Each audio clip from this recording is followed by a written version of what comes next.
plaisir que nous nous retrouvons ici à Lugagnan ce soir pour le lancement d'un document promotionnel de ce territoire tout à fait remarquable.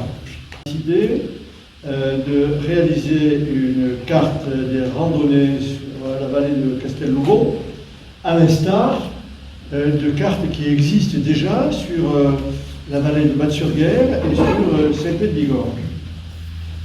Ici, je vais rappeler quand même les spécificités de Castelnuovo avec des points d'attractivité ou d'attraction tout à fait exceptionnels.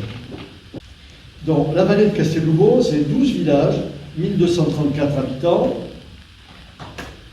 et des bouches ici, 83 km², 57 hébergements touristiques. On a commencé aussi des randonnées accompagnées sur nos territoires, donc existait déjà des randonnées sur Saint-Pé et sur Batsurguère, et là donc on a créé sur, je pense que c'est la boucle numéro 9, et des randonnées, je te laisse parler. Oui, en partenariat avec la section départementale des accompagnateurs en montagne, qui est représentée par Vincent Gitto ici présent.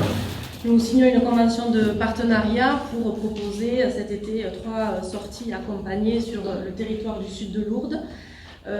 Donc, à destination bien sûr des touristes, mais aussi des locaux. Ça permet de découvrir parfois le territoire qu'on a à proximité de chez soi.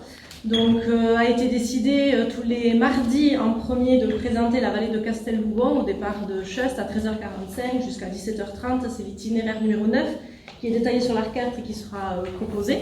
Donc, c'est un itinéraire de découverte du patrimoine naturel et bâti de la vallée de Castelnuovo avec en point d'orgue l'église de Codoussin qui est classée à l'UNESCO.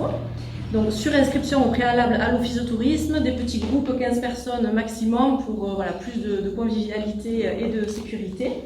L'objectif, c'est pas de proposer une simple randonnée accompagnée, c'est toujours de raconter des histoires autour des légendes, des contes et du patrimoine humain qu'il peut y avoir dans ces vallées-là. Ensuite, le mercredi matin, ce sera la vallée de Batsurguère avec toute l'histoire liée autour des sarcophages. Et le jeudi soir, c'est dédié à Saint-Pé-de-Bigorre avec des randonnées nocturnes, grillades, coucher de soleil. Voilà. Donc, 3 randonnées par semaine, juillet et août, avec inscription préalable à l'office de tourisme. Ouais, bravo. La communauté d'agglomération Tarbes-Lourdes-Pyrénées a dans son patrimoine touristique 650 km de sentiers. C'est énorme. C'est énorme. Et on peut imaginer le travail remarquable qui est accompli par les collaborateurs de la communauté d'agglomération, avec les responsables des services et les élus concernés, qui procèdent à l'entretien et à la valorisation de ces espaces.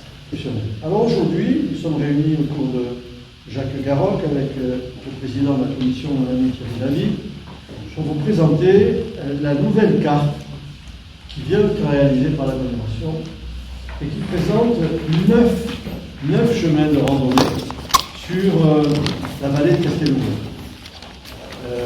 Moi qui suis marcheur, je peux dire que ce sont des éléments tout à fait remarquables. Je remercie une nouvelle fois les services qui ont travaillé à son élaboration ainsi que la communication. C'est une belle réussite. Remercier les maires et les élus qui ont contribué à l'élaboration de ce document. C'est un travail qui a été réalisé en plus. Évidemment, vous avez parlé des services de l'agglomération, je ne vais pas le redire. Vous parliez de notre richesse touristique, 34% des revenus effectivement, mais c'est aussi 12% de l'emploi marchand, donc ce n'est pas rien. Vous parliez des 650 km de sentiers sur l'agglomération, donc c'est exceptionnel.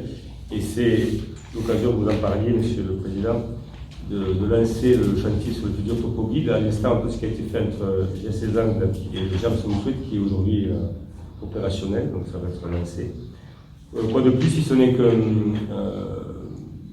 en tant que président de l'Office du tourisme de Lourdes et président de la SPTE, si d'autres sujets majeurs sont développés, au moins je mettrai à disposition, autour évidemment du travail qui est fait à l'agglomération via la commission tourisme, nos forces réunies pour pouvoir mettre en valeur les ressources de ce territoire, puisque ces sentiers aujourd'hui sont très fréquentés de plus en plus, Et comme en plus de cela, nous avons à peu près 50 000 Occitaniens qui arrivent sur l'Occitanie tous les ans, et dont à peu près 20 000 sur Toulouse et le reste qui arrive sur nos territoires.